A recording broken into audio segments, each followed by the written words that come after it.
Okay, so thanks everyone for joining us today. Another Policy of McCombs. Today we have a pleasure to have with us Vance Ginn from the Texas Public Policy Foundation, where he's the chief economist, and he joined TPPF after serving a stint at the Trump White House as the associate director for economic policy at the Office of Management and Budget. I guess we've traveled in similar circles for a while now, and great to have you here. Yeah, thanks a lot. Thank you. It's a pleasure to be with you all today. So I'm Vance Ginn, chief economist at the Texas Public Policy Foundation. I've been at the foundation since 2013. If you don't know, TPF is a 501c3 nonprofit, nonpartisan, free market think tank, conservative think tank here in Austin. We do a lot of work in a lot of different areas, healthcare, education, somewhat higher ed, and just a number. If you think about a certain policy area, we have someone that's working on it. And the whole idea is to turn sound academic quality research into policy. So we work a lot with the legislature, testify, go and have meetings. And so we do a lot of research papers like the white papers, and then actually go talk to legislators to get those things put into law when you can along the way. And so I've been at the foundation since 2013. So even before I went to the White House. So I've been there for a little while now. And it's a good spot. If you haven't checked it out yet, it's texaspolicy.com. So you can check out some of the information there. And thank you, Carlos, for the opportunity to come and speak here today on how opportunity overcomes poverty. And I recently wrote an op-ed that y'all link to on the page and really talk to some about this. And so I want to go through a little bit about, some economic history, some the way to think about like an economist. I did my PhD in economics from Texas Tech, so guns up. Sorry about the loss on Saturday, but it was a good game overall. And I'm from Houston, so I'll talk about that here in a little bit, but we're just going to Texas Tech. So there's a lot of things when you think about poverty, about how much we spend on poverty, the war on poverty. Remember LBJ, January 1964, in a State of the Union speech, said we're going to have an unconditional war on poverty. And all the trillions of dollars that have been spent since then, in inflation-adjusted terms, in real terms, it's been about $25 trillion have been spent on the war on poverty since then. And if you actually look at the poverty rate, it hasn't really budged down. It's been kind of flat since then. There was a decline. If you look at it starting in 1959, you started to see a decline. And so some say, well, the war on poverty worked, but it was already on the decline during that period. For example, in 1959, it was 23% was the poverty rate. And then in 1965, it was 15%. So we started to see that drop. And then in 1970, it was 12%. Even today, we're right around 11%. So it's basically since 1970 been kind of flat. So even as we're spending these trillions of dollars that have to come and be redistributed from the productive private sector, what are the costs of that? What are the trade-offs, right? That's one of the number one things in economics that hopefully you've all learned is that trade-offs matter, opportunity costs matter. And so as we're dealing with all these things, I really think it's important for us to understand exactly what we should be doing with poverty and what's worked and what's not worked. And really my point is that within looking at poverty, we're looking at it all wrong. We're looking at how much the material things are, the amount of money that people have. But when you're looking at only the money, you're forgetting so much more that's involved with being prosperous, with getting out of poverty, and thinking about the connections. This is what we call social capital. And how do you get out of poverty in the community, the family structure, things of that nature that go along with it.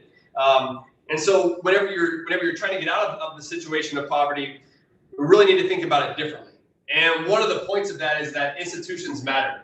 So a lot of my work in economics is dealing with institutions and the importance of institutions. Whenever you think about economics, really the study of human action and interaction within institutions to satisfy people's desire, given scarce resources, right? How do we make sure that we have a good allocation of resources that are out there? Well, it all goes back to the importance of institutions. And I can start getting into, and I will get into the institutions more broadly, but I think it's important to think about, even within your own life, what those institutions mean. And the worldview that's given you the worldview that you have today. We all have a lens that we see the world. Think about a set of glasses, right? How you see the world that's going through. Mine, I'm usually thinking through an economic lens, which upsets my wife oftentimes, because I'm thinking about the trade-offs and everything. But in general, you have a lens that you see the world. So I was born November 12, 1981 in South Houston, Texas, to a loving mother and father, and in lower income area of Houston. Fast forward a little bit, my parents divorced when I was 5 years old. I went to a small private school where my mom worked. That's why I was able to go there from kindergarten to second grade. That's already telling you a little bit of my story about the institutions, right? Each one of these institutional changes throughout my life. My dad had epilepsy, so I saw him have hundreds of seizures, thousands of seizures probably throughout my life. That gave me a whole other set of lens with which to see the world and how people need some help along the way, because he couldn't work. He was disabled. He was on Social Security. My mom didn't graduate high school, right? And so we lived in poverty for most of my life growing up. And then from kindergarten to second grade, like I said, I went to private school. From third grade to sixth grade, I went to public school. And then from seventh grade through 12th grade, I went to homeschool. So I went through the major systems of schooling that worked for my unique needs along the way, right? And so that allows for me to have a different institutional framework that I'm seeing things over that period of time. At 16, I started playing drums. I'm a drummer. I played for a hard rock band in Houston for a number of years. And we were ranked one of the top 5 rock bands in Houston. And so that gave me a whole other set of institutional lenses to see the world, right? And so I was living the rock star life. We'll just leave it at that. But during that period of time, I was not heading in a good direction. And then May 25th, 2002, when I was 20, I found myself going 120 miles an hour down a frontage road. We were racing another car. We hit the back end of another car who came off of I-10 over in Katy. We rolled at least 4 times, maybe 6 times. I got life flighted to Herman Hospital. And really, in my view, with the grace of God, I went home that night without any major issues. Although they thought maybe there was a head injury. I did get a PhD in economics, so maybe that's where the head injury came in. But it gave me time to lay around for about a month, because I had bruises and everything else, to think about like where my life was heading. And through a lot of prayer and thought and everything else, it really came time where I said, you know what? I want to get into economics. I feel like my calling was to let people prosper, which is kind of my hashtag that I use. And then I became a first-generation college student, went to Texas Tech University. I went to San Jack first, got a junior college, and then went to Texas Tech, did a bachelor's in economics and accounting, and double minor in political science and mathematics. So I was kind of all over the board, had 180 hours, then said, what do you want to do next? Let me go and get a PhD in economics. Did that, taught at Sam Houston State University for a couple of years, then thought, this isn't quite for me. The publisher Paris sort of approach, we were talking about that, some of these things earlier. I love teaching, like I love being up here right now, but it just wasn't for me. I wanted to do something else. I had done an internship in 2011 at the Texas Public Policy Foundation, and really found the work that they were doing was what I wanted to do. I wanted to get into policy and make changes of actually getting people to prosper versus writing papers that oftentimes few people are going to read. No offense, Carlos. But at the same time, how can I make this something actually happen? And so that's what got me into this. And so a few years later, fast forward to 2019, I'm getting a call from the White House asking me if I'm looking for a job. And I said, look, I'm a free market economist, so I'm always on the market. And I had a couple of interviews. The next thing I know, I'm moving my family. I have 2 young boys to McLean, Virginia, to be, as he said earlier, the Associate Director for Economic Policy at the Office of Management and Budget at the White House. So I was in the building right next to the White House, where I could go into the West Wing anytime, and had a great opportunity to be there and see all the things that were going on. It was an interesting time to be there, right? I helped write the president's budget, which ended up being the last budget. We found $4.6 trillion in savings. We still wouldn't have balanced the budget until after 15 years. We started digging into some of the numbers and how much spending that we're doing on things like Social Security and Medicare, which are the driving forces of our deficits and debt that just reached $30 trillion. If I can imagine that, $30 trillion. But we were trying to put a dent in that. There was a little thing called an impeachment happened. I remember that. And then right after that, COVID hit. And when COVID hit, the next thing I know, from a guy who's coming up from South Houston, Texas, low-income area, homeschool, I found myself in the Situation Room, advising Larry Kudlow and some of the other key economic people within the Trump administration on what we should do next. What were going to be the ramification, the trade-offs of shutting things down or not shutting things down. And I think we've learned a lot during that period of time, that shutting things down was not the right way to go. There was this Johns Hopkins University paper that came out recently that said that given all things that have happened and all these policy initiatives, it may have reduced the fatalities by 0.2%. Maybe that was good, but I think that if you also look at the trade-offs, again, of how high the unemployment rate went and how many people lost their job, and even though the unemployment rate shows 4% nationally right now, we still have about 5 million people who have just dropped out of the labor force. We still have 3 million people that are not employed compared to February of 2020. And so there's still a lot of issues that are going on across the economy of this disconnect with work, which I'm going to get into here in a little bit, of the importance of work for reducing poverty. And right now there's a lot of talk about the child tax credit. So the child tax credit was paid out last year in monthly amounts to families, to where they increased it to $3,600, where you can get a child tax credit on your tax return. That was fully refundable, and they were paying that out monthly. So you get checks based on the number of kids that you get, and the evidence or the data show that reduced child poverty by 50%. But now, or cut it in half, right? But now they're saying that because that ended in January, child poverty is going up by 41%. I don't know how that math works. You cut it in half, but then it goes away, and it only increases by 41%, but that's a whole other issue. But is just spending more money going to solve the problem? Maybe in the short term, you could have some benefits from that, but long term, we still have some problems. And what I would suggest is it's more based on what the opportunities that I had in my life. And now that you start thinking about the lens that you see in your own life of what got you here today.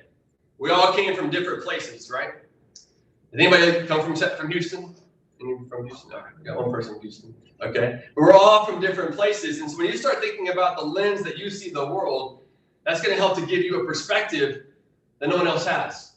But that's why you're here at a university and trying to gain education, right? So there's what's called the success sequence. Have any of you heard the success sequence? The success sequence says that as long as you graduate, get a high school degree, get a diploma, get a full-time job, and you get married before you have kids, there's a less likelihood that you're going to be in poverty. It makes sense. But the problem is that misses out on a lot of things in between. Just because you graduate from high school doesn't mean you can read and write well or do math well, okay? Just because you get a full-time job doesn't mean it's a well-paying job or it's a job within a career that you really want and stay with that forward career instead of just hopping one job to another. And then even if you get married before you have kids, it doesn't mean that you can pay all your taxes or high property taxes like we have in this state, or how affordable is housing and other things that go on. So there's all these other aspects of the economy, of the decisions that you make, and of public policy that really drive the affordability and the ability for you to be in flourishing or in poverty. And so I would suggest that a lot of the policies that have been put in place have been driven by increasing incomes to people versus actually helping them long term to get out of poverty. How does that really work then? Well, when you think about some of these things, just to run through a few of the numbers, right? The poverty rate in 2020 was 11.4%. Same thing it was in 1974. So you've seen just a few aberrations across time. 37.2 million people are in poverty, right? That's up from 10.5% in 2019. So in 2019 was the lowest rate of poverty on record. And one can debate some of the costs and benefits of the Trump administration's policies, right? But if you look at two major indicators, the poverty rate ended up being the lowest on record in 2019, which was the last full year before COVID hit. If you also look at real median household income, not just the poverty, but real median household income was also the highest on record during that time. I would suggest to you that it was a combination of the Trump tax cuts and the deregulation that really took government out of the way and allowed for the private markets to work, right? Because the private market is where you have productivity happen. That's based on profitability and where you have knowledge being able to be gained from those indicators.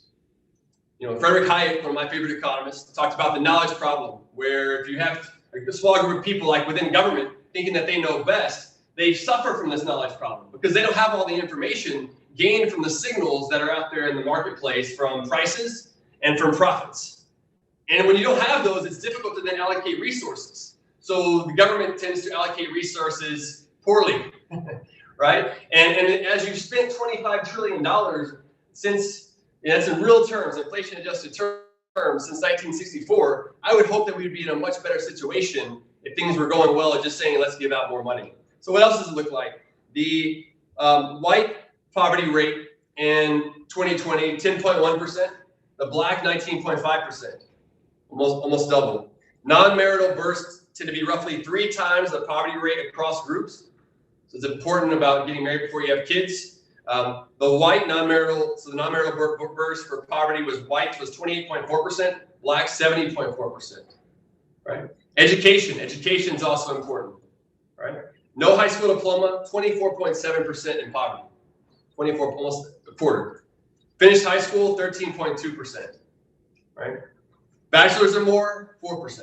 So the more education you get, not only do you get more income, but you also have more of a social connection, social capital, community of connecting that allows you to have more opportunities, right? You have to go back to opportunity for people to really flourish. And then if you look at marriage, for married households, only 4.7% are in poverty. Female householder, no spouse, children under age of 18, 38.1% in poverty. And female householder, no spouse, children under age 6, 46.2%, almost 50%. So it really matters about the level of education, the amount of full-time job, and getting married before you have kids. And what I was mentioning about this the other day, but it's not that you just get married before you have kids, but that you stay married is also important. Because then if you have only one single household, you're bringing a situation that can make it to where you only have one source of income. Or it brings about other options that you have that you may not like there as well. You know, within the official poverty measure, there are problems though. I was just looking at this earlier, just kind of refresh my mind about this, but the official poverty measure, they use 3 times what the food budget, 3 times the food budget to for levels of sustenance at that time, based in 1963. 3 times that amount, that gave the poverty threshold, okay? And so it's adjusted annually based on the consumer price index. So based on inflation, what's that over time? But that's all that it's based on the official poverty measure. And it's not adjusted by state. So let me ask you this, is it more expensive to live in California or Texas? California, right? Even though home prices are going up here like a lot, it's still more expensive in California because the base is already so much higher to live in. So if you're not adjusting for cost of living across the country, it makes it to where the official poverty measure is just not a good measure of poverty at all. There's a lot to be asking there. And so when you look at the supplemental poverty measure, it's actually down to 9.1%. So 11.4% is the official poverty measure, 9.1% in 2020. What's also interesting about the official poverty measure, it's the gross income. So before taxes that you pay, gross income. We pay a lot in taxes. People also receive a lot of safety net programs, a lot of benefits. There are more than 80 federal safety net programs that people can get, whether it be housing vouchers or food stamps or whatever else. All these programs were essentially created by the federal government, and a lot of them funded by the federal government. And then the state has a lot of the matching funds that go along with it, and then they administer a lot of these. But they're all kind of coming from the federal level. So more than 80 of those programs that are not included in the official poverty measure. So if you include those federal safety net programs and you adjust for housing costs between the states, you get something different. And that's what's called the supplemental poverty measure. The supplemental poverty measure was created during the Obama administration. I believe it came out in 2011. And what it looks at then is how much are people actually getting after taxes? So it even includes some of the tax benefits as well. And then that's where you get the 9.1% lower poverty level. This was actually the first time where the supplemental was lower than the official poverty measure in 2020 because of all the benefits that were being paid out by government, right? The unemployment insurance that was paid out, things of that nature. But my guess is it's going to go right back up because these are all short term. It doesn't tell us about the real situation of what people are living and the hurt that they go through, whether it's psychologically or family or whatever else it may be than just the dollar amount that they have. So what's interesting about the supplemental poverty measure, it also gives us a better, more realistic look at the poverty in each one of the states. So in Texas, we have one of the top 10 highest poverty rates in the nation if you look at just the official poverty measure. California is right around the middle of the pack, okay?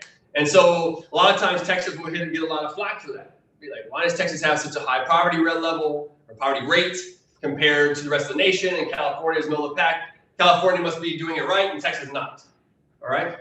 But I just went through a lot of the problems with the official poverty measure, and something that's different, or I would say improved upon, not perfect, but improved upon by the supplemental poverty measure. And when you look at those rates, you take a 3-year moving average from 2018 to 2020, and this is all from the Census Bureau.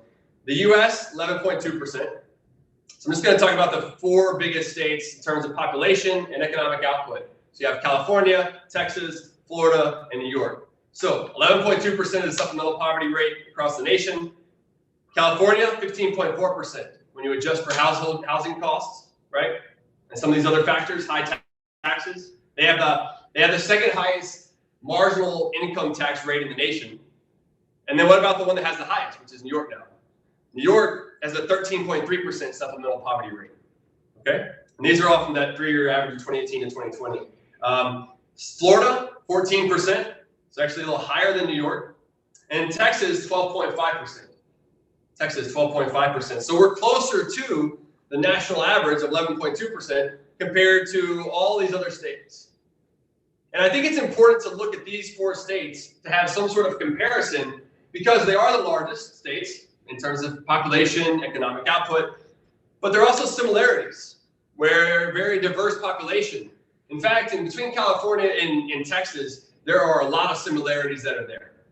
What are some of the big differences? The policy.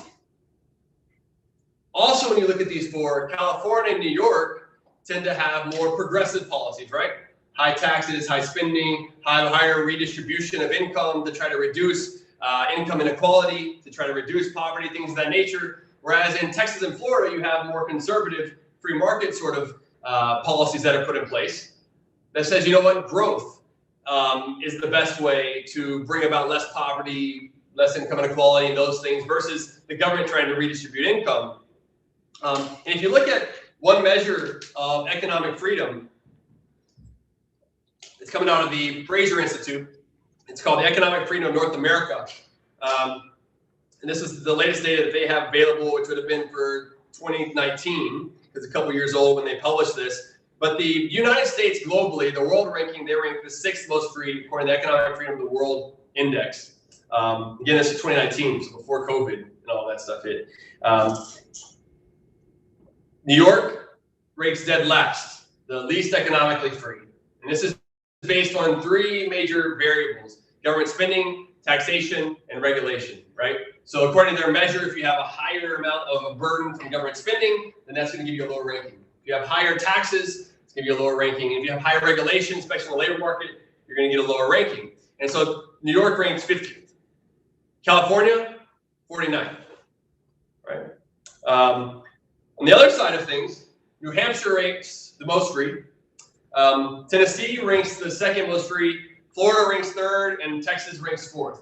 So out of the big 4 states, Florida ranks the best, Texas number 2, and then California, New York way down at the bottom. And so I mentioned those because you can go through different rankings. And this is an article that I have up on our website at texaspolicy.com called Institutions Matter, where you can find these and links to it and everything else, and I'll provide that afterwards. But it also shows that there's state migration. People are moving with their feet, which is something we learned in economics. Incentives matter.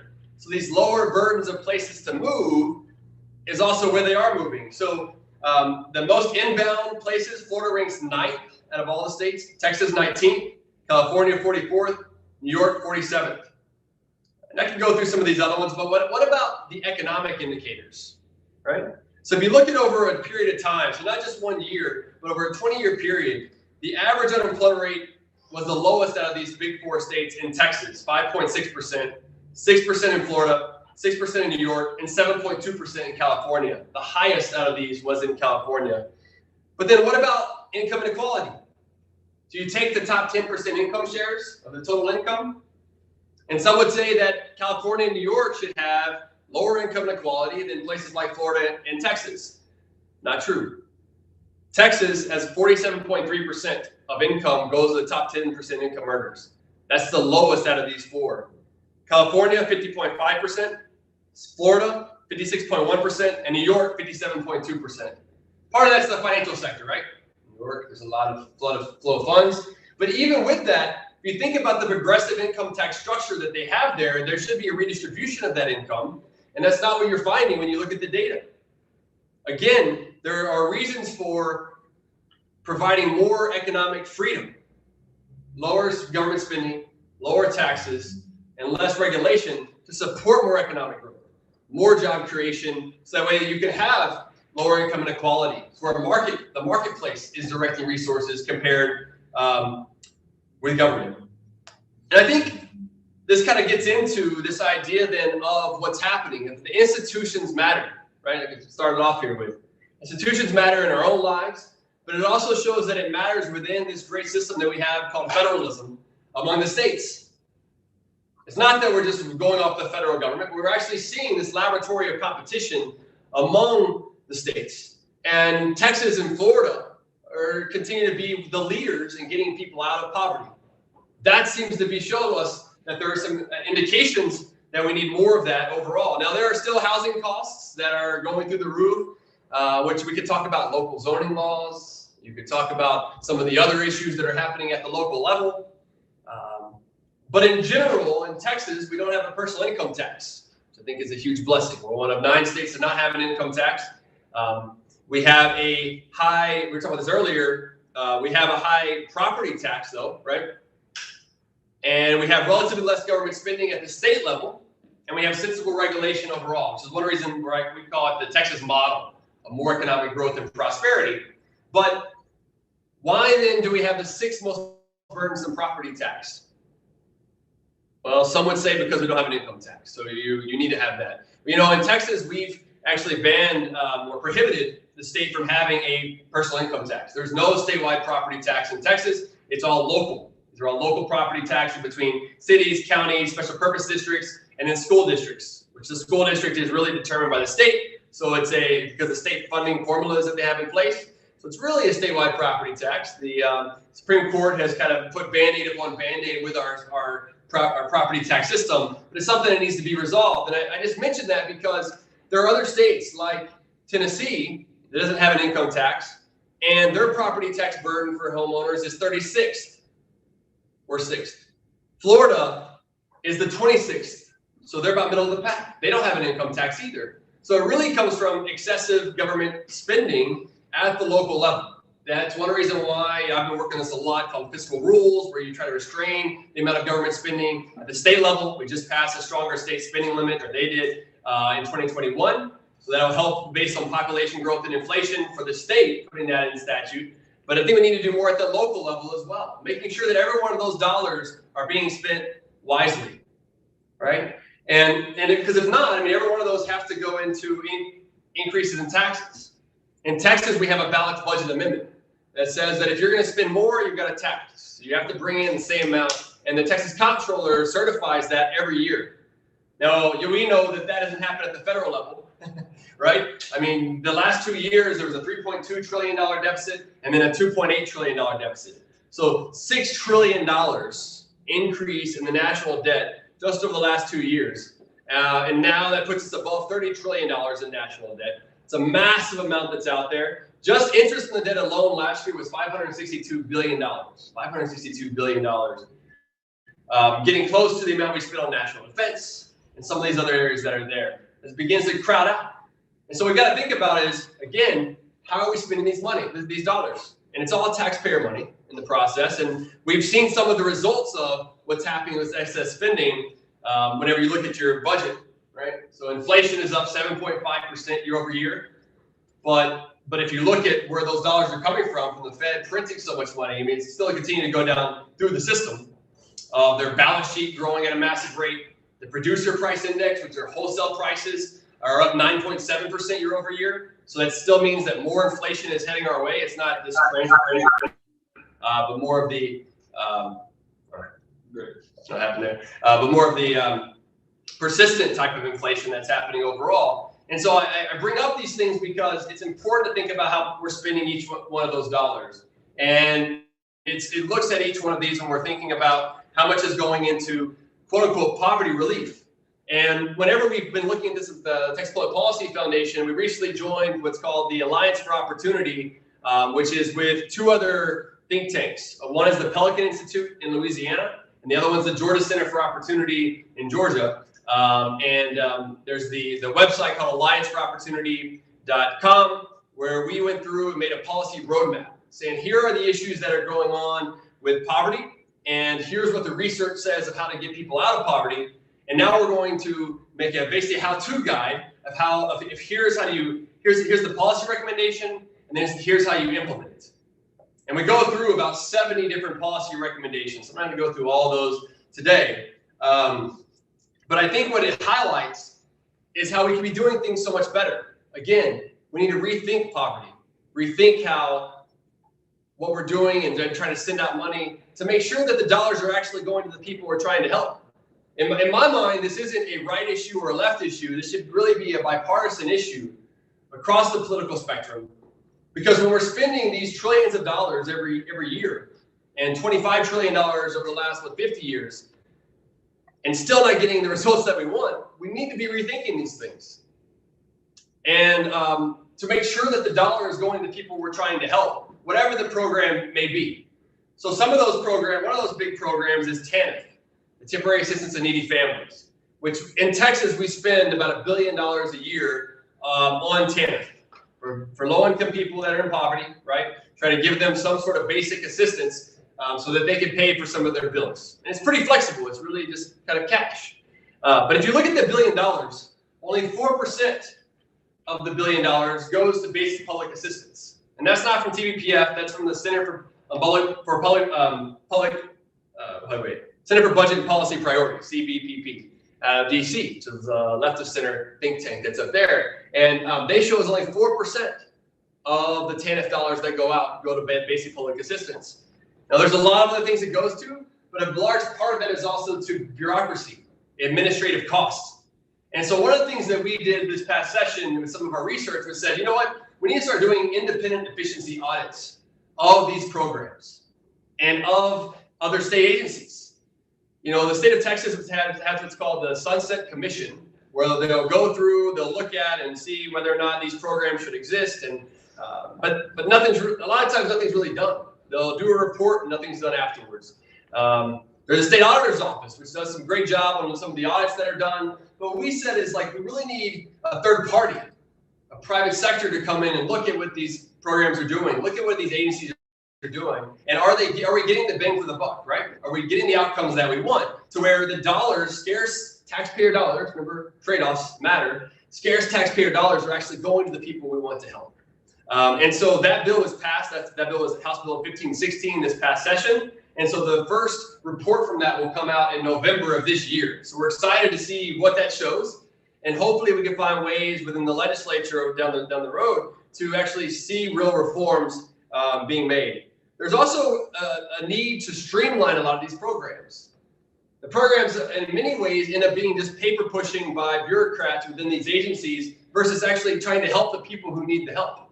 And so there was a good push last session between Senate Bill 1138 and Senate Bill 224. Senate Bill 224 will streamline some of SNAP, right? Which is from your food stamps program for those who are 60 years or older and those who are disabled if they have no annual income. So maybe on fixed income overall. They're not getting huge increases in their income every year. It says instead of going in and getting it renewed every 6 months, reevaluated every 6 months, they made it to where it's reevaluated every 3 years. If you do get a change in your income, then you report it, right? So I mean, they have ways to look at that stuff, but it helps to streamline some of these programs that I think will be beneficial, not only to the individuals who are getting these dollars, but also for our tax dollars. Again, the trade-offs that's going on. Another big one, and this is all part of keeping vulnerable Texans on track to self-sufficiency, right? Another one is rely on community-based organizations for safety net program case management. So instead of just having a case manager within an agency like Health and Human Services Commission, instead of just another number, there are about 4.4 million people in poverty across Texas, right? So a lot of them are on these programs. Instead of them just being another number through the government program, is connect them with nonprofits. Connect them with individuals that are in the nonprofit community case managers who have an interest in them really doing better, but they're not just another number. That's why they're getting funded, is to make sure that people overcome the challenges and give them more opportunities. If they're not doing that, then they'll go out of business because that's where they're getting their donations. And so I think that would be another way to really improve the system. Another idea we have is called these empowerment accounts, where right now you think about housing vouchers, SNAP, WIC, food stamps, or not food stamps, that's SNAP, TANF, that was the other one I was thinking about. You have all these different programs with a lot of paper pushing and everything else, eligibility criteria and everything else. And all of the money that's spent on these programs is instead take all those streams and put them on one card, an empowerment account card. And it'd be like a debit card, food stamp card you have today, but it has all these resources over here, so it gives you more flexibility. There would be an approved vendors or approved things that you could purchase, just like a health savings account card today. You can only buy purchase healthcare related expenses, but this way you can only buy those type of expenses, and then you connect that empowerment account card with a financial app that teaches financial literacy of where the dollars are flowing out of, kind of like the Dave Ramsey sort of method. If you have money in an envelope, how much you're spending, but instead do it the 21st century method of having it on an app. So it teaches financial literacy, which many people lack that are in poverty. You also connect them with a community-based case manager, who I was saying a minute ago, that helps people if they need AA or something else that's going to help them to be more successful and self-sufficient when they get off the program.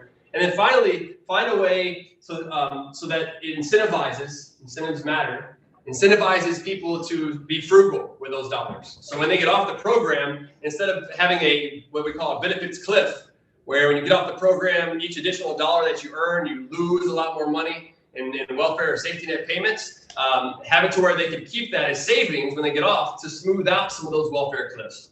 And so we think that a pilot program doing that could help to show a lot of benefits of giving people more agency over their life and over their livelihood as they move forward. The next big thing is ensure Texans have the right to earn a living, where you're focusing on outcomes, improve data collection to align career skills with employers' needs.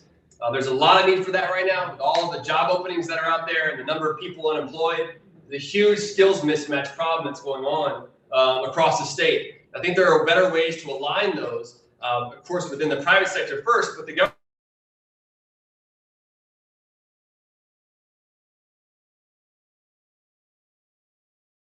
apprenticeships and work-based learning. So paid apprenticeships, research shows that that's a great way to connect people with careers and gain the skills that they need to then go out later on. I mean, I know we're at a four-year university right now, but a four-year university track isn't the best for everyone.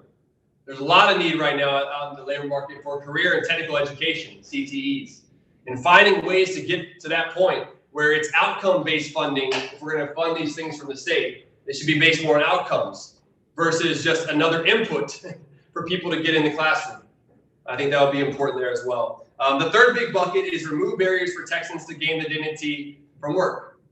Work is really the best way, a job, right, is getting people out of poverty and into prosperity. The more that we can connect to work, the better off that we're going to be. So what would that look like? Well, one, make occupational licensing reasonable.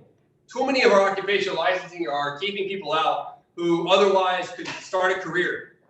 And it's very costly oftentimes. It's also a lot of hours. So a lot of the people who are trying to get these occupational licensing, they don't have the time or the money to be able to do these things and take care of their family. And so that keeps them impoverished.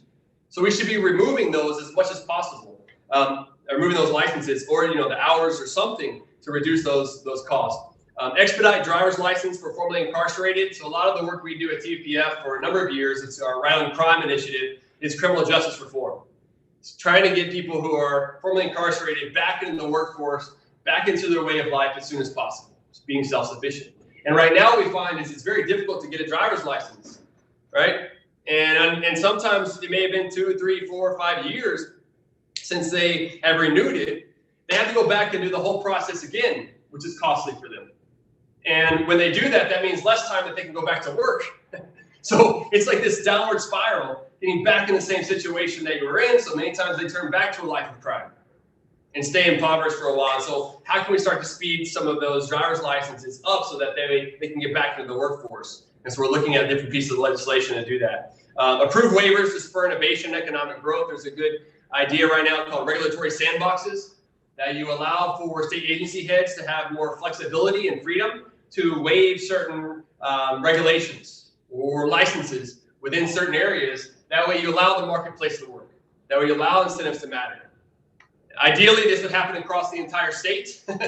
But if you're able to do some of these small things, I think you can really show big benefits, overall. And so I think and I'll wrap up so we can have some Q&A. What I'm hopefully trying to get across is that, like I said, we need to think about poverty differently. We need to think about like where you are in your circumstance today. But there are also a lot of people who aren't in our same circumstance that we need to understand that they want the same hopes and dreams, just maybe looks a little different. Each person has their unique American dream. And so what we don't want to see is that policies, through all of this excess spending that's going on, are driving people away from those hopes and dreams. And so how can we rethink about these things? It's about connecting people to the community. And really it's about flipping things around to where today, too often, the government becomes the first resort for people to think in their mind, well, how do we get people out of poverty? It must be government. It becomes the first resort, but I really think it should be the last resort. In my mind, support system, comes from God, the individual, the family, civil society, nonprofits, churches, things of that nature, and then God, and then government, and government, right? So that's really the last resort, not the first resort.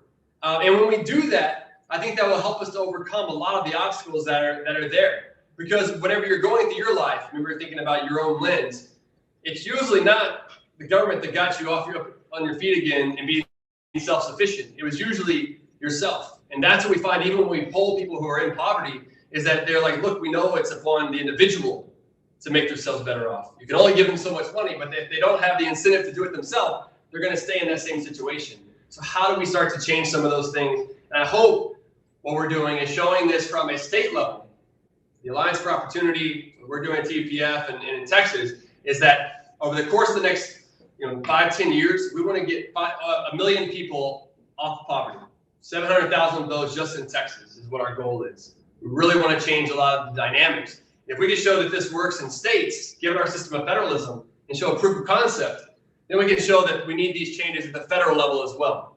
When we think about Social Security, Medicare, and all these other programs, is how do we start to restructure some of these things?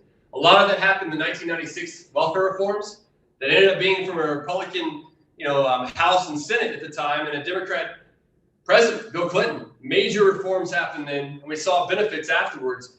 How do we get back to that situation? It doesn't seem like there's so much tension going on with the political dynamics that we have in Washington right now, but we have to start somewhere, right? Or like Reagan said, if not now, who? And if not us, if not us, who? if not now, when? Right? I messed that all up. But in general, we need to start now, and we should be part of that process to get those things done. So thank you for your time, and I'll be glad to answer any questions you may have.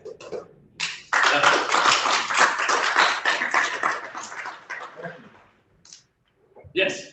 So it sounded like near the end there, you were advocating for something that looks a lot more like a UBI than a net of sort of confusing options. Yeah. Did I interpret that correctly? It's close. It's close.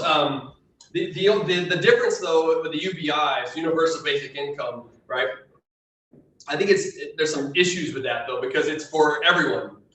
Right. So within the empowerment account, it's only for those who are eligible for safety nets today. So it'd be under a certain eligibility criteria. A UBI, if you give people cash, it's going to change their incentive to work. If you give across the income spectrum, like some would argue, like everyone should get $10,000 or something like that. For one thing, it's very expensive to do that. But the other thing is you're changing incentives for those people across the income spectrum, whether it be upper income people or lower income people. And ultimately, in my mind, I don't know why a person with upper income or or something above the poverty level should be getting a handout. They should be incentivized to work, right?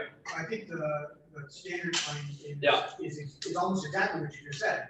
That if you only give money to people who are poor, Yeah. you disincentivize work because they lose the money and they're no longer poor. Yeah.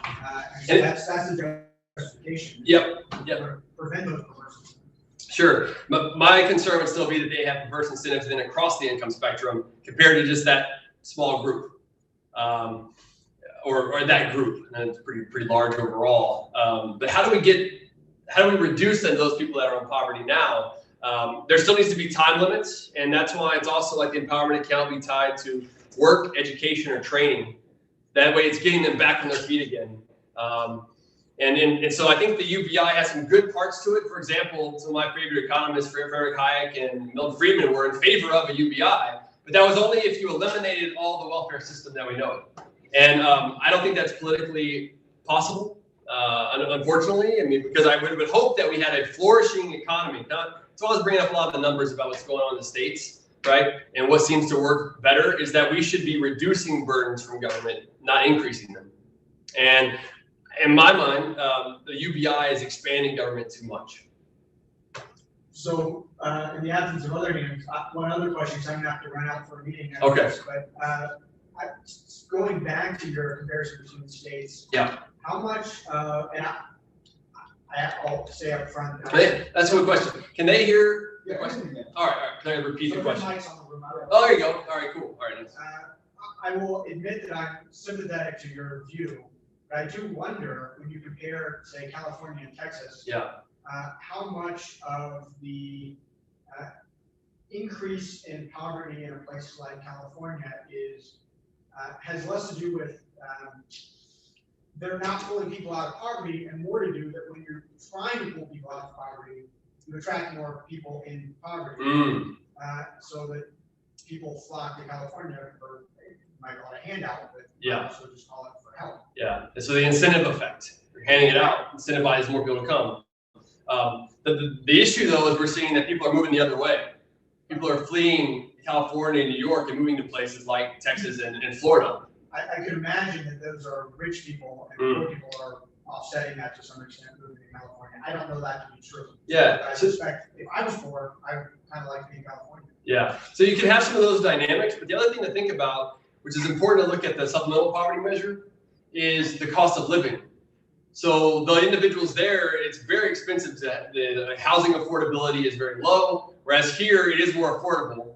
I know right now it's still skyrocketing, but it is more affordable to live here than it is in California. So even if you're getting a lot more of these payments, theoretically they should be able to better afford a cost of living, but you don't see that in many cases. And I think that's what the supplemental poverty measure, why it shows like California has the highest in the nation, highest poverty level rate in the nation, is really indicative of that. And so it's not just paying people out more money. It's not the redistribution of income. Those are more of a macro sort of issue. What I would say is look more at the micro. How can you help those individuals get more long-term out of poverty? So this is one reason I brought this up earlier. Like there's a big discussion right now about the child tax credit and how on the American Rescue Plan Act in the Biden administration, they expanded it dramatically, right? They had these handouts for monthly checks that went to people with kids. Not income restricted, by the way. Not income restricted. Yeah. That's right, not income restricted. And it was the full amount, right? And it wasn't a work requirement. There was nothing else tied to it. People just got it for the kids. I have 2 kids, so I got the checks, right? I don't know. I don't know why you didn't get it, Carlos. You made too much money. So it is income restricted. No, it wasn't income restriction. Not for this part. Check your checking account. You probably have that. Whatever account you hook up to the IRS, you get your account on. Yeah. I did not have a refund. Well, that's usually monthly, yeah, that might have been it. I'm not happy to say that. But again, this was a short run phenomenon because they're saying, oh, it cut child poverty in half. Either we extend it and keep it going, which is a costly endeavor, but maybe it's worth it if it really does do that. But the problem is it's still going to just be short term. It doesn't help the parents get a job and get them back on their feet again to being self-sufficient. And ultimately our goal, or my goal, is that they are self-sufficient over time. So there's the perverse incentives that are still in place. the child tax credit to me has a lot of perverse incentives overall. Instead of having all this excess spending and running up the debt and inflation and higher taxes, you should lower taxes and have less spending overall. If you lower tax rates, then everyone benefits in the process. That's kind of my take. Yes. So one in the list of priorities and policies that you and the Texas and the TPF and the other two states you guys are working on. Yeah. I noticed that you mentioned education and choice. Mm-hmm. So we talk a lot about institutions and institutions that allow us to get out of the poverty trap, right? Yeah. And I think there's probably enough consensus that our public education system is not doing as good of a job as it could otherwise, and some extra competition there would be pretty helpful. Yes. Is that because it's politically a complicated thing in the states, or you don't see the value of that?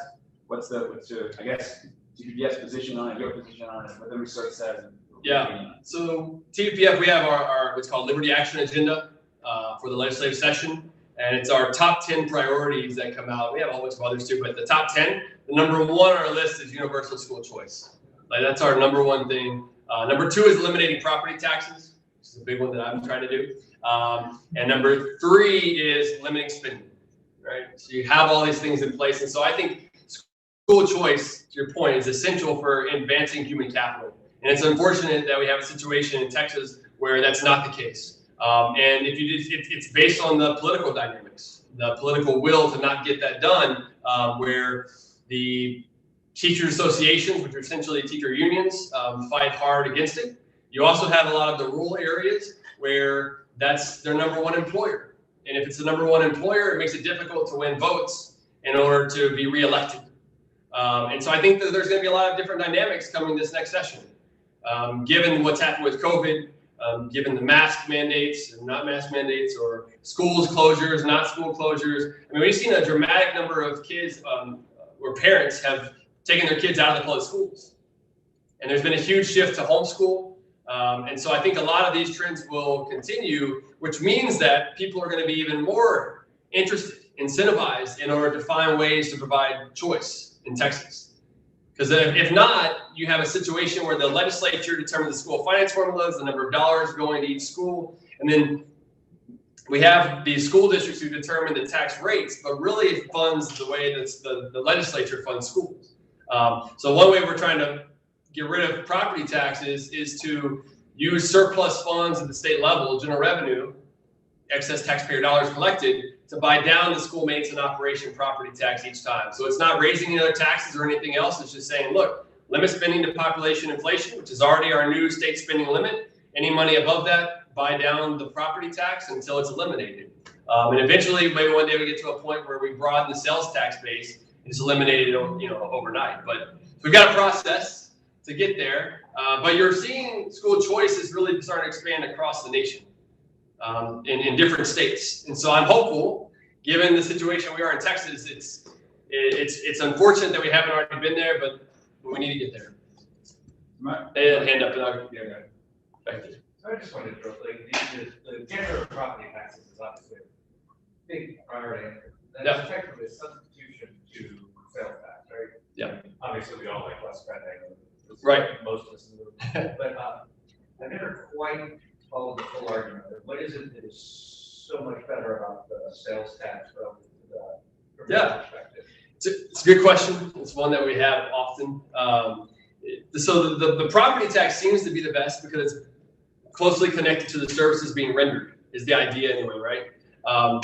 It's also that I think back in the day, it was the easiest thing to have. I mean, we've had a property tax in Texas since, I think it was 1848 was the first one that was rendered, but sales taxes and things of that nature were very difficult. Income taxes, very difficult to do. But I also think that from an economic standpoint, you think about it, property taxes is more of a wealth tax. And it's forcing you to pay something because you have property that you don't have the liberty or flexibility to not pay, right? Whereas a sales tax, you do. You get your income and you either consume or you save.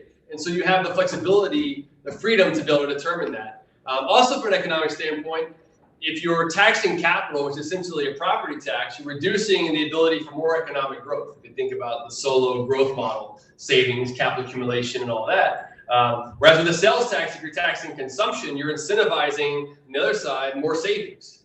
So almost incentivizing more economic growth over time. What's interesting about in Texas, and those are some more of the assumptions going into it of why that I'm there. But also in Texas, especially the school portion of our property tax, it's not really connected to that local services rendered. I mean, it's really determined by the state. Through Article 7, Section 1 of the Texas Constitution, it says the Texas legislature shall fund equitable and public free schools, not the local school district or anything like that. But it got moved over to the local school districts over time because the state, basically found other ways to fund them. And so what we're saying is it needs to get back to the state and fund it that way. You still have local school districts with the flexibility, the independence that they need for certain things, although that's been questionable lately about the direction they've been going. But there still would be the flexibility there. And what we say for cities and counties is they should have the flexibility to limit their spending to population inflation or some measure and use the same sort of mechanism. Use surplus funds to buy down their property taxes. The property tax problem is not a revenue problem, it's a spending problem, just like most times, right? And even in Texas, we have a more conservative state overall, sea of red. There are a lot of what we call blueberries. And, the Austins, the Houstons, Dallas of the world drive a lot of the excess spending that goes on, which raises the prices and values. And so people move elsewhere, right? In property taxes, people move elsewhere, driving demand up there.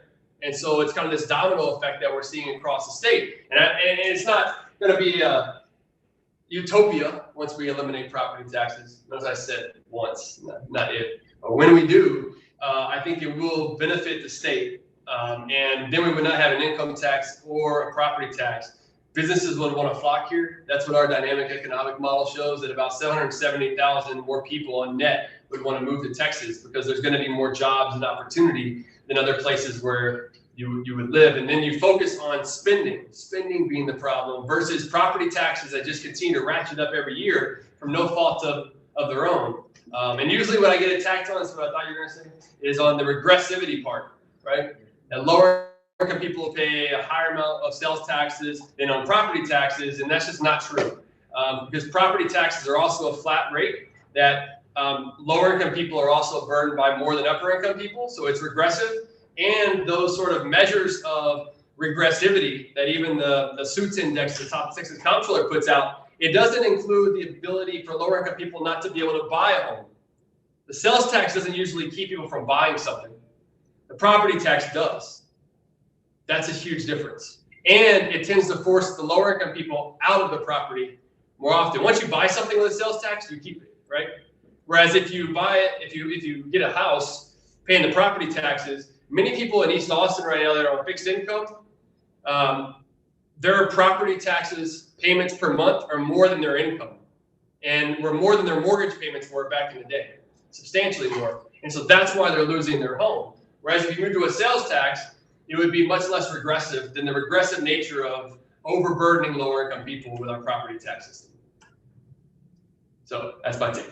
I mean, mine is just kind of a follow-up. Yeah. My initial question was, if we were to focus on a minimal state, all taxes are distortionary. Which tax would you choose? Yep. Sales tax. Sales tax? Yeah, final sales tax is my preference. And that's at the state, local, and federal level. Pretty big, I like the fair tax idea. Where the fair tax is basically just getting rid of our entire federal tax code, just throw it in the trash, get rid of the IRS, and then move to a sales tax, national consumption tax. There's some things I don't necessarily like about it. Like there's this huge redistribution mechanism in there to get people to pay, say, look, we're going to pay people for their necessities. That actually means the rate's higher than what it could be. I'd get rid of that part, but I like a lot of the rest of it's in there. What about Adam Smith's non-distortionary tariff? So I'm not a fan of tariffs. I don't know how you make it non-distortionary. So it's How would he say? Basically, it's not Yeah. going to protect certain manufacturers over others. It's just a way to raise revenue. Yeah, I mean that's kind of Alexander Hamilton's idea of having some sort of tariff that way as well. And maybe we could get there if we cut spending a lot. Maybe it would force us to cut spending. The issue is that we've seen this in the last 5 years, right? When you start having more tariffs, then the other side, there's a retaliation of tariff. And so even though it may seem non-distortionary in theory, it becomes distortionary.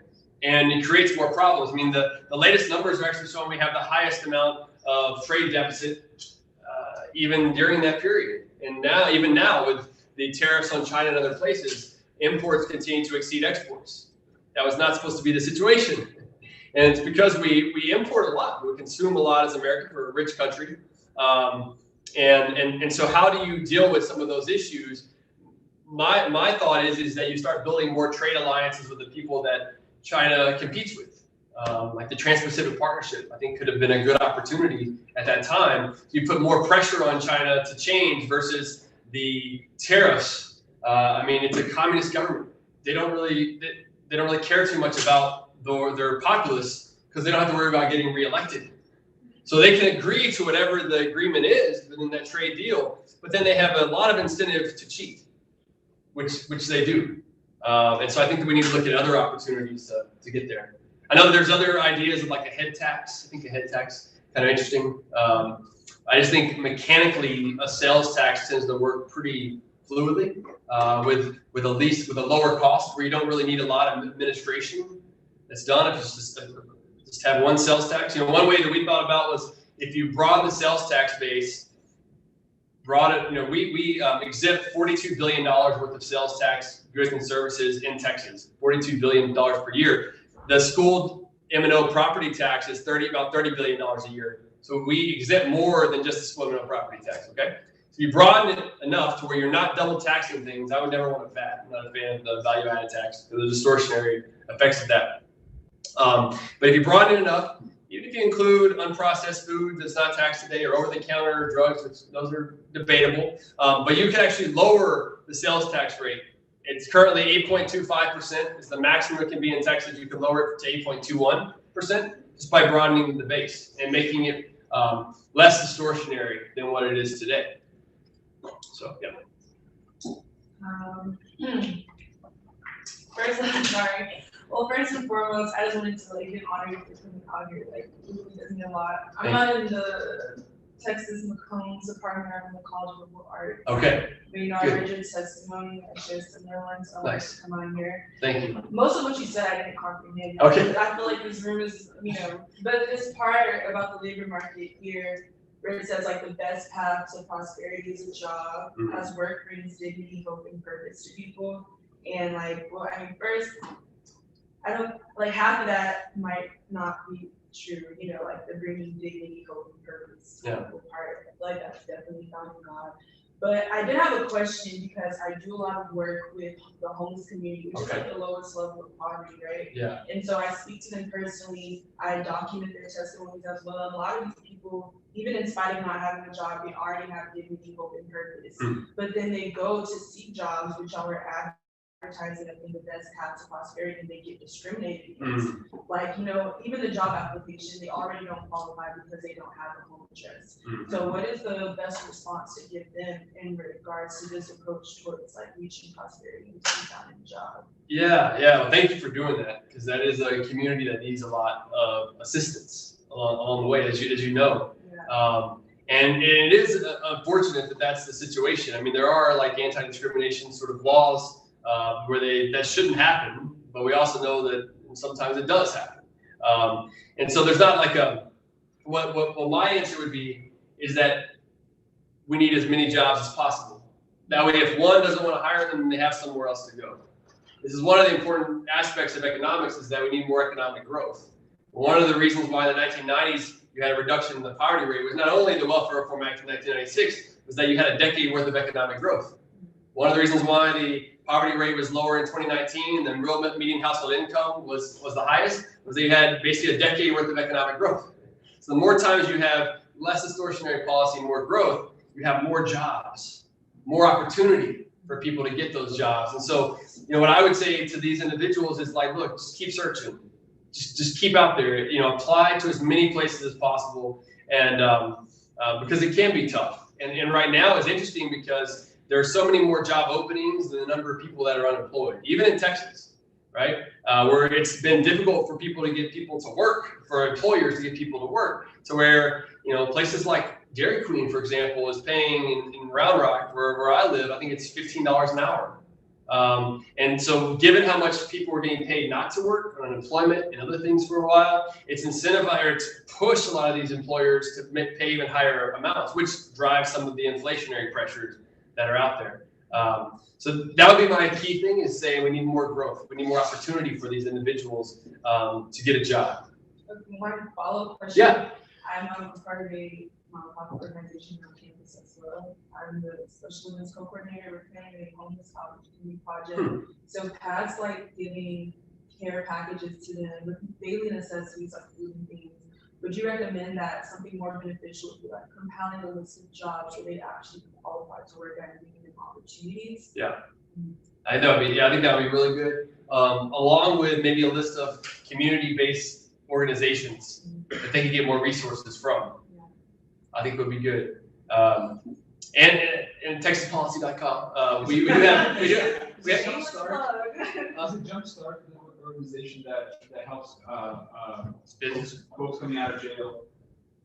It's a similar story. They're coming out of jail, they don't have a home yet, might not have clothes for a job interview. These Jumpstarts, the organization that does a great job in New York City, particularly, is really the most effective.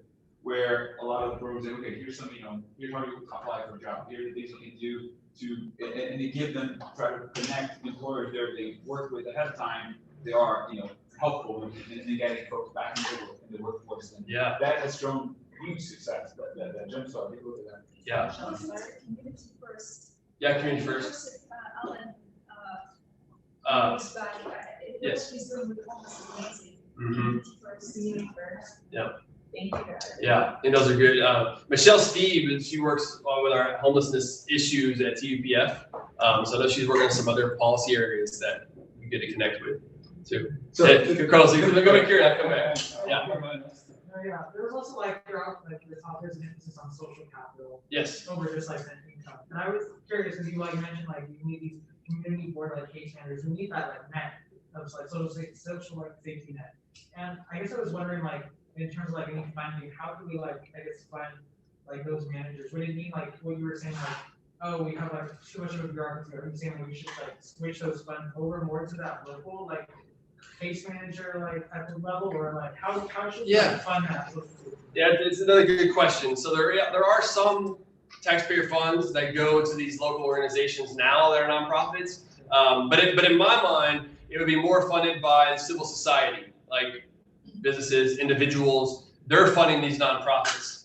That's their job to do this. And there are a lot of those that are out there now, like the Padre program, Catholic Charities of America, some of these types, that are working on ways to really rehabilitate people so that when they get out and look for jobs and everything else, they can build a career in being self-sufficient. Because it changes the incentives, right? So the incentive, we were talking about this earlier, Carlos, but the incentives are in place within government to just fund things more. If it's not doing a good job, like in school or whatever else, K through 12 education or higher ed, let's just throw more money at the problem. And that doesn't solve the problem. Whereas in the nonprofit community, if you're not doing what the donor and everyone else want, then you're going to lose funding.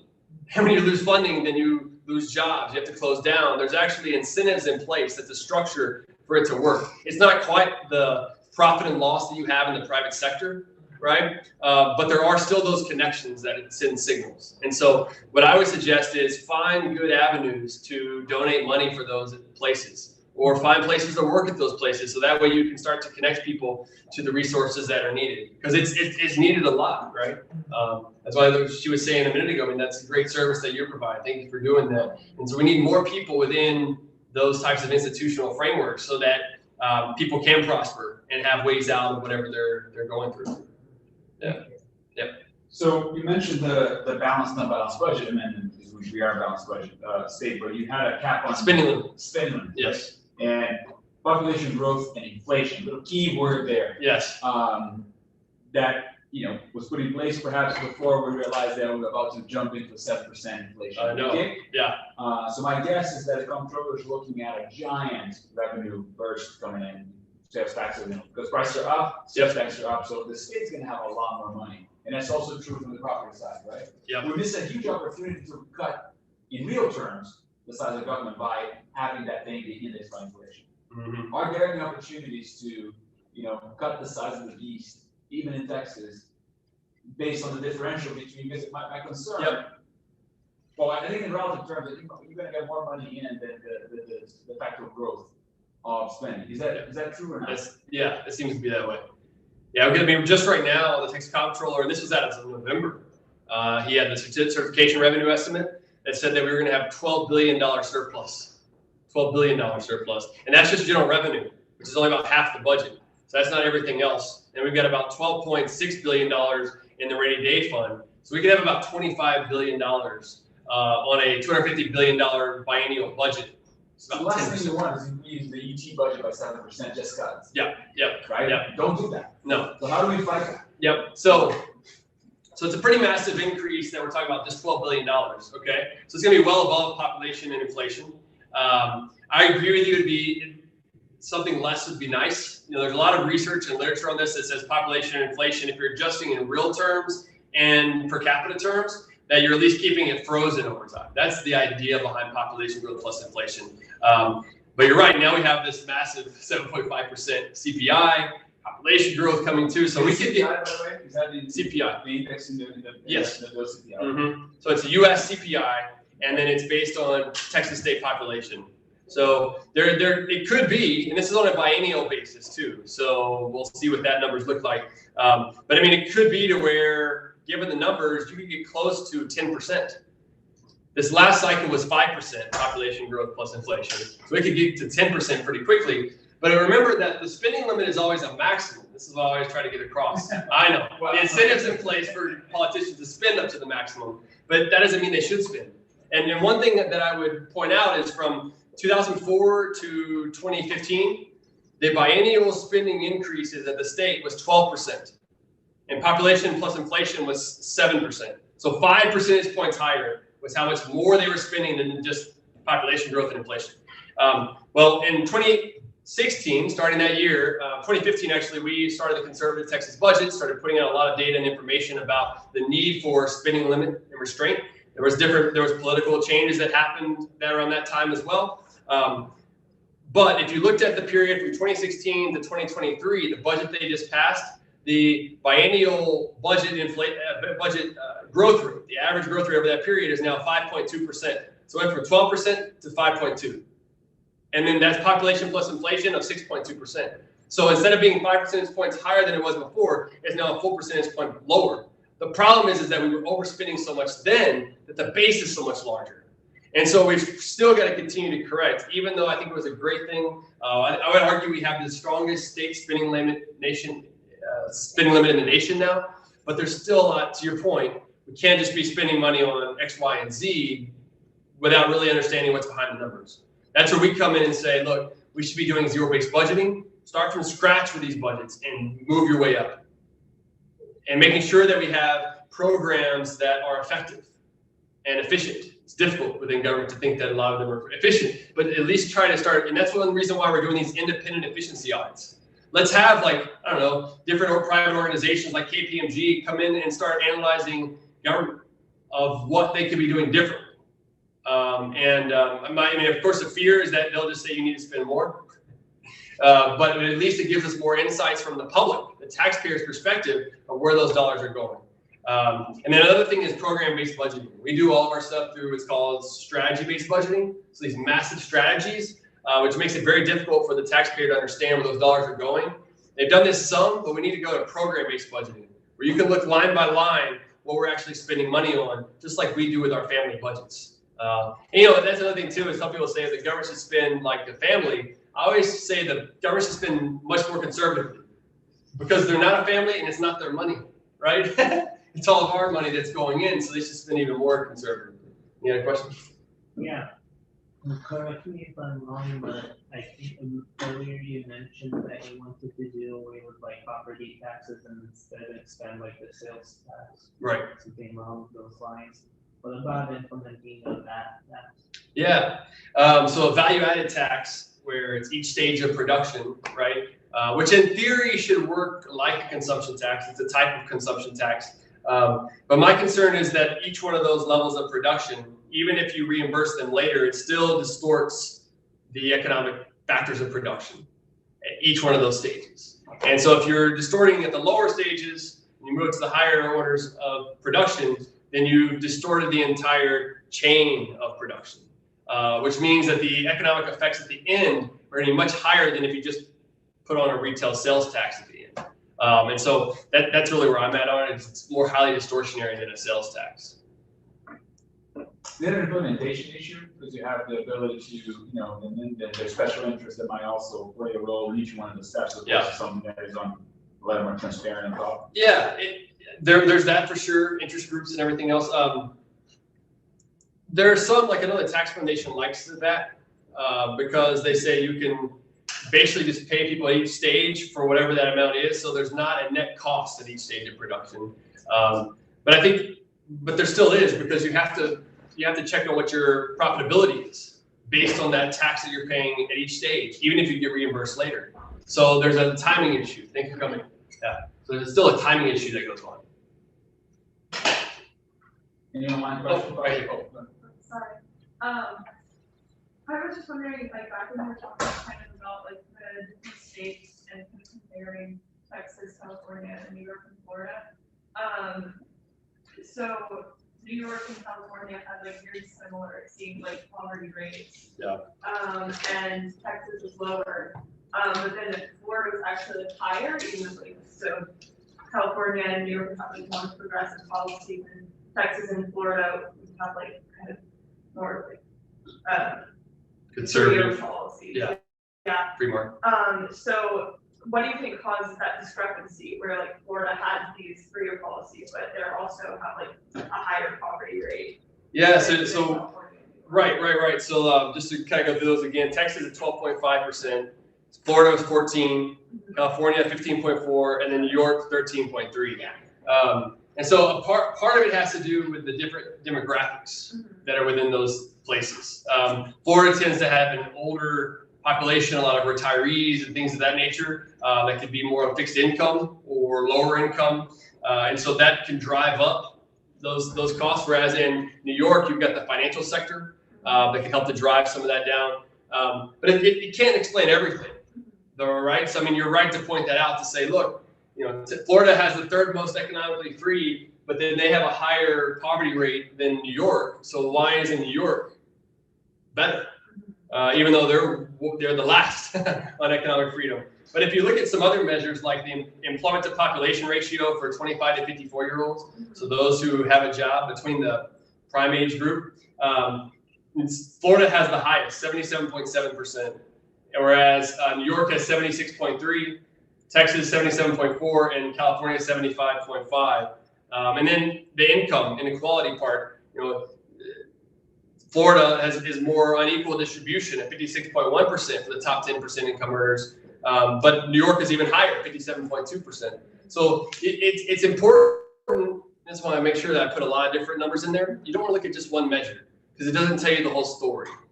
So you really have to dive in even further to figure out, okay, why is this supplemental poverty measure a little bit higher? But I think it has more to do with the demographics overall.